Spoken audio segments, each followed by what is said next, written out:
12.3 비상계엄 사태와 관련한 사건들을 수사해온 특검이 오늘 최종 수사 결과를 발표합니다. 6개월간 재판에 넘긴 사람만 윤석열 전 대통령을 포함해 24명에 달하는데요. 특검은 윤 전 대통령이 대체 왜 어떤 목적으로 계엄을 선포했는지도 밝힐 예정입니다. 주요 내용을 홍정석 변호사와 함께 알아보겠습니다. 어서 오십시오. 안녕하세요. 네. 자, 이제 180일간의 수사가 마무리되고 오늘 10시로 예정이 돼 있습니다. 조은석 특검이 직접 나와서 최종 수사 결과를 발표할 예정인데 어떤 내용들이 담기게 될까요? 예, 오늘 특검의 이제 그 최종 수사 결과 발표가 예정돼 있는데요. 통상적으로 이제 기소한 내용이랑 사법 처리 현황을 얘기할 같고요. 그리고 자녀 사건의 이제 처리 방향, 그러니까 공판을 어떻게 이제 진행할 건지에 대해서도 간단하게 언급할 것으로 보이고 수사 성과나 한계에 대해서도 얘기할 것으로 보입니다.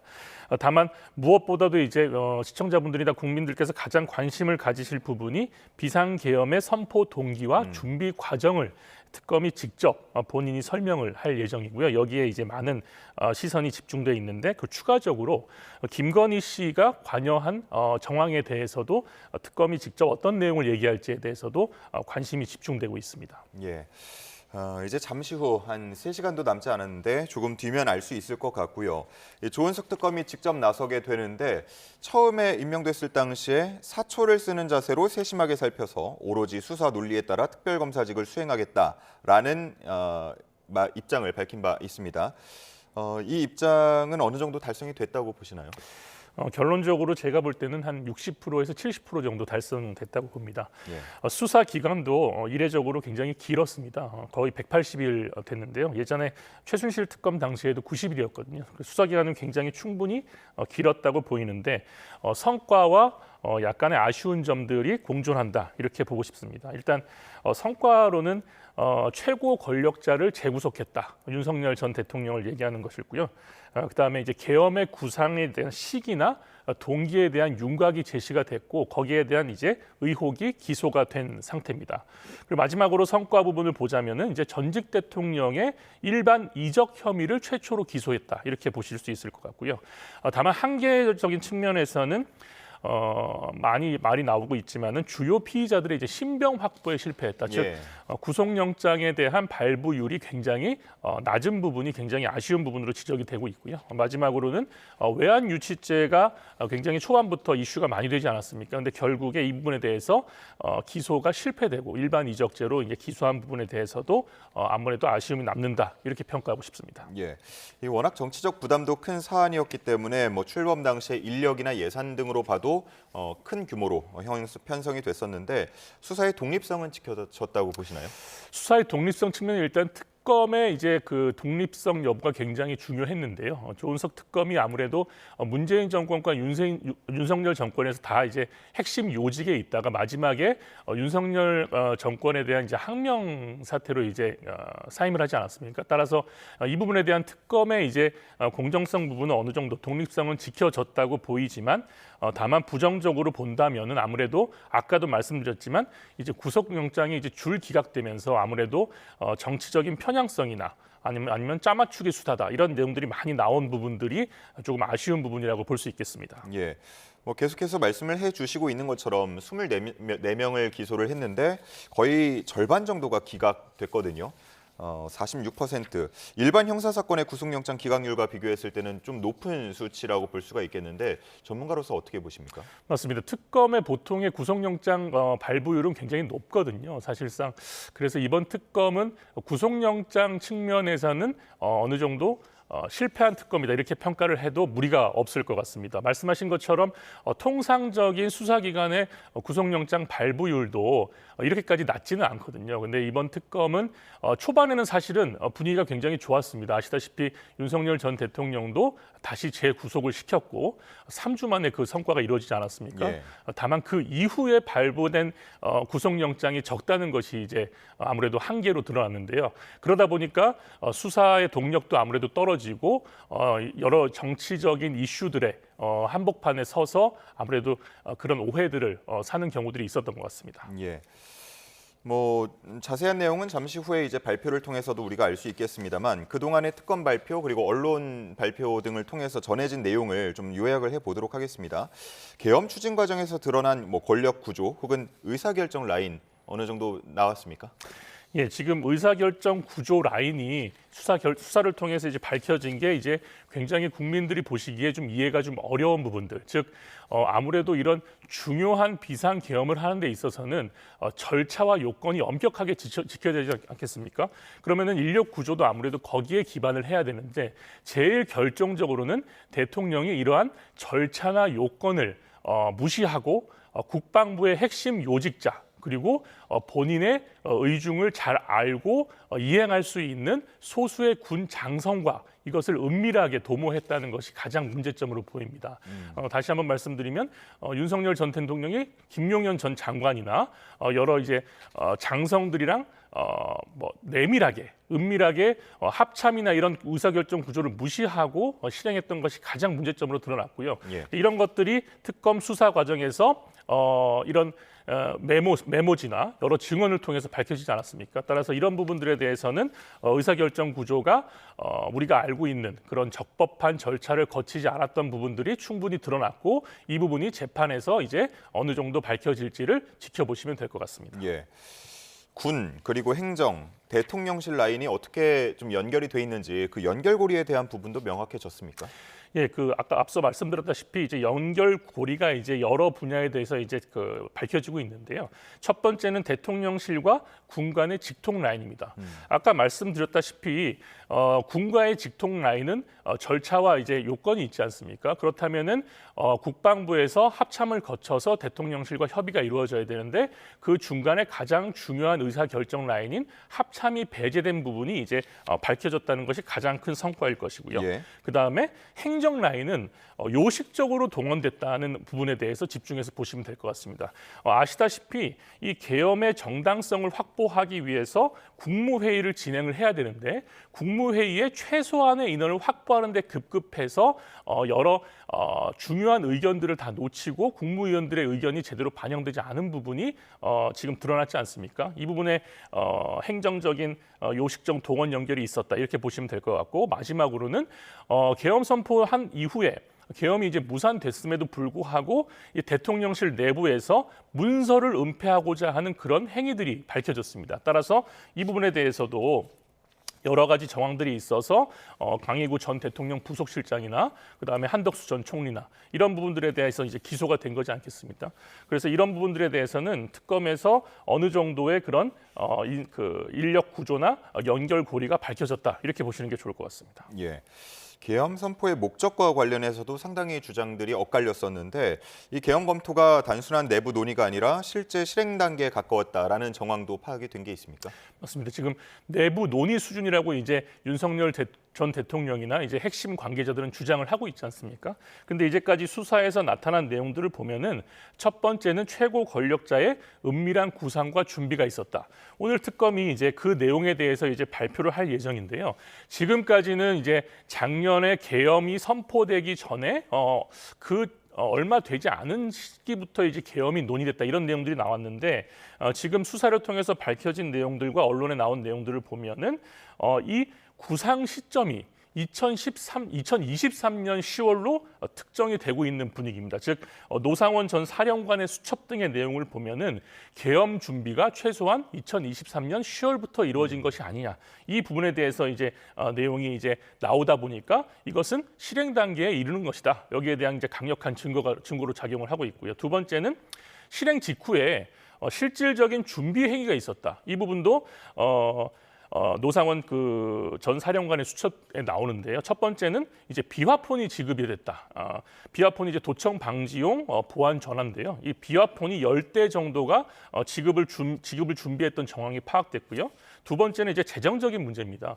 계엄에 대해서는 이제 자금이 이제 필요할 거지 않습니까? 따라서 윤 전 대통령이 최상목 당시 기획재정부 장관한테 예비비를 조속히 확보하고 국회 관련된 각종 보조금 및 지원금을 완전히 차단해라 이런 내용들이 나왔지 않습니까? 따라서 이 부분에 대해서도 실행 단계에 가까운 강력한 증거로 보시는 게 좋을 것 같고요. 마지막으로는 조직적인 증거 은폐가 있었다. 즉 이게 준비 단계만 있었다면은 사실은 그 실행 단계가 나아가지 않았으면 이런 은폐 행위는 불필요한 거지 않겠습니까? 그런데도 불구하고 이런 12.3 비상계엄 관련된 기록을 대통령실에서 조직적으로 은폐하려고 했고 거기에 한덕수 전 총리도 관여가 돼 있었다. 따라서 이런 증거를 삭제하고자 하는 시도들이 이런 행위에 대한 자백을 의미하는 내용으로 보시는 것도 의미가 있을 수 있기 때문에 여기에 대해서는 실행 행위로 나아간 것으로 보는 것이 더 타당성이 있지 않나 이렇게 보고 싶습니다. 예.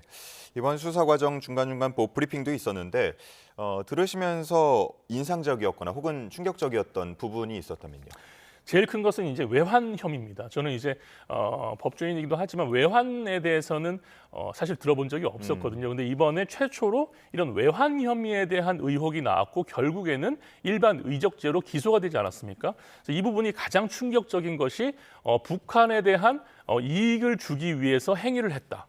이런 부분들에 대해서 이제 국민들께서도 굉장히 큰 충격을 받으셨을 것 같고요. 두 번째는 대통령실이라는 곳은 우리 국가기관의 권력의 정점이지 않습니까? 그럼에도 불구하고 이러한 행위들에 대해서 사후에 조직적인 은폐 시도가 있었다. 그것도 굉장히 주먹구구식으로 이루어진 조직적인 은폐 시도를 보면서 저는 좀 큰 충격을 받았고요. 마지막으로는 권력형 청탁 및 인사 개입 의혹도 내란 특검에서 이제 마지막에 들여다보지 않았습니까? 즉 김건희 씨가 박성재 전 법무부 장관에게 특정 사건의 수사 보고 내용을 전달받거나 검찰 인사에 부당한 청탁을 했다. 이런 내용들이 있었는데 이 부분도 국민들께서 보시기에 굉장히 충격적인 요소다. 이렇게 볼 수 있을 것 같습니다. 예.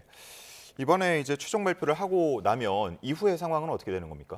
이제 최종 발표는 이제 수사를 정리하는 의미고요. 이제 기소가 다 이루어졌기 때문에 이제 특검은 이제 공소 유지 단계로 이루어지게 됩니다. 국민들께서는 이제 특검이 수사가 하면 끝나는 것이 아니냐 이렇게 보실 수 있는데요. 그 수사 기간은 오히려 짧고 재판 기간은 길다 이렇게 보시면 좋을 것 같은 것이 최순실 특검 때 기소된 사건들도 아직도 재판이 진행 중인 부분들이 있습니다. 따라서 이제는 법원의 시간이다. 그래서 특검도 이런 공소 유지 그리고 공판을 진행하기 위한 준비 작업에 착수할 것으로 보이고요. 재판 과정에서 또 새로운 증거나 아니면 여러 가지 준비해야 될 대응해야 될 부분들이 많기 때문에 오히려 더 지금까지보다는 더 할 일이 많아질 수도 있다. 이렇게 보시면 될 것 같습니다. 예. 지금까지 상황을 보면서 특검 수사가 뭐 성공적이었다 혹은 뭐 실패적이다 이렇게 얘기하는 경우들이 있는 것 같은데 각각 어떤 주장들인지도 궁금하네요.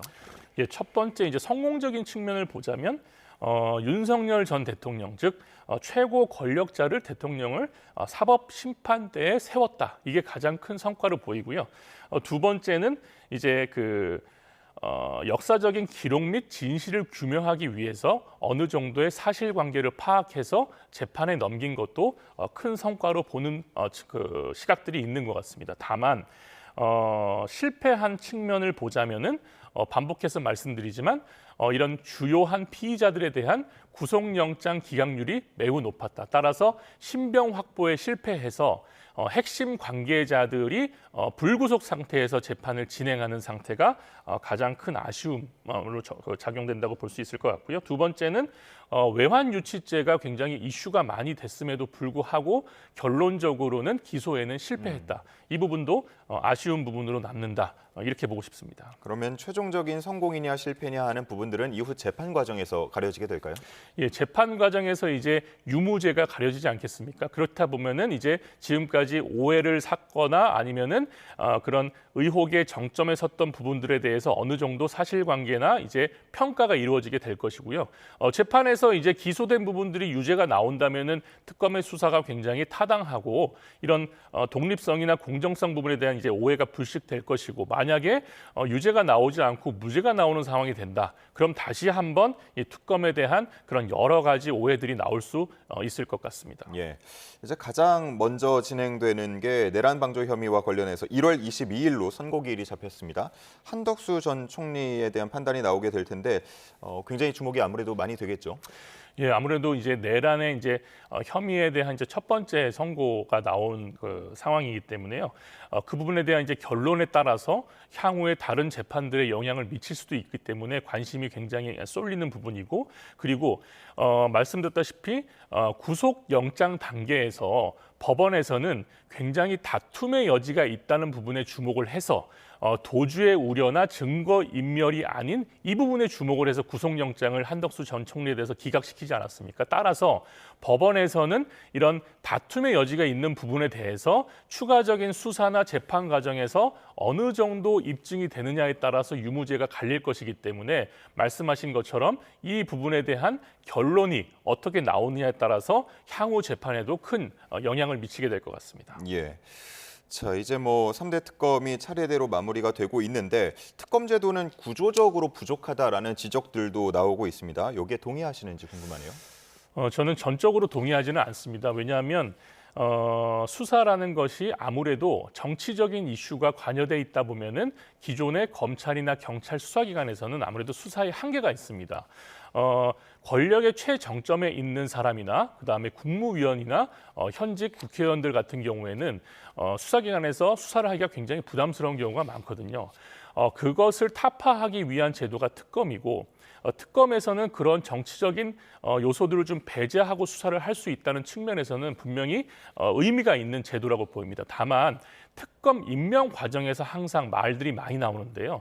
특검에 대한 정치적인 편향성이나 이런 공정성 부분이 항상 이슈가 되지 않겠습니까? 따라서 특검을 임명하는 절차에 대한 보완은 어느 정도 필요하다고 볼 수 있겠지만 이 특검 제도에 대한 불필요성이나 이런 부분들에 대해서는 조금 무리수를 두는 것이 아닌가. 그렇게 되지 않으면 기존 수사기관에서 수사를 한 것들이 한계가 돼서 지금 특검에서 나온 추가적인 내용들이 많이 있지 않습니까? 그것만 봐도 특검 제도는 어느 정도 가치가 있는데 지금 보완해야 될 부분들에 대해서는 어느 정도 보완이 이루어져야 될 필요가 있다. 이렇게 보시는 게 좋을 것 같습니다. 예. 김건희 특검이 종료되는 28일을 기점으로 해서 민주당 측에서는 또 2차 종합특검을 추진할 방침이다라는 얘기들도 전해지고 있는데요. 필요하다고 보시는지요? 지금 말씀드렸다시피 이번 특검들은 수사 기간이 굉장히 비교적 길었습니다. 그렇다면은 특검의 수사 과정에서 나온 지금까지 기존 수사기관에서 하지 못했던 사실관계나 증거들은 어느 정도 나왔다고 보는 것이 맞을 것 같고요. 그리고 이 수사가 특검이 끝났다고 해서 종결되는 것이 아니고 다시 경찰로 넘어가고 검찰의 수사를 진행할 수 있기 때문에 지금 특검에서 나온 부분들에 대한 수사가 추가적으로 기존 수사기관에 이루어지는 것만으로도 제가 볼 때는 어느 정도 충분하다고 보이고 추가적인 특검이 있다고 해서 지금까지 특검의 그런 비교적 장기간의 그 수사기간 동안에 나오지 않은 내용이 추가적으로 나올 수 있겠느냐 여기에 대해서는 좀 의문이 있을 수도 있고요. 그리고 지금 특검에 대한 피로도도 굉장히 좀 높아져 있는 상황이지 않겠습니까? 그리고 김건희 특검도 그렇고 여러 가지 지금 오해들을 많이 사고 있는 것들이 계속 나오고 있습니다. 그렇다면 추가적인 특검을 통해서 과연 이런 것들을 불식시키고 과연 수사가 제대로 이루어질 수 있겠느냐 이런 부분들에 대해서도 고민을 해봐야 될 것 같습니다. 네, 끝으로 짧게요. 방금 뭐 피로도도 말씀하시고 오해도 말씀을 해주셨는데 뭔가 정치적 편향성 이런 논란도 항상 있고요. 전문가로서 보시기에 이제 특검의 이러한 구조적인 문제점을 좀 해결할 수 있는 방안도 있을까요?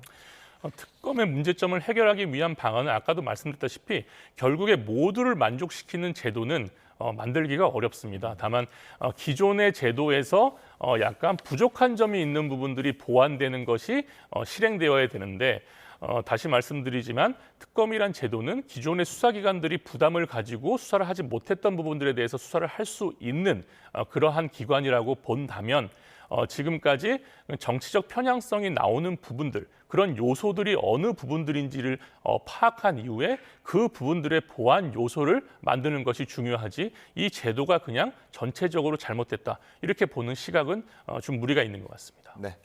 자, 오늘 말씀은 여기까지 듣도록 하겠습니다. 홍정석 변호사와 함께했습니다. 고맙습니다. 감사합니다.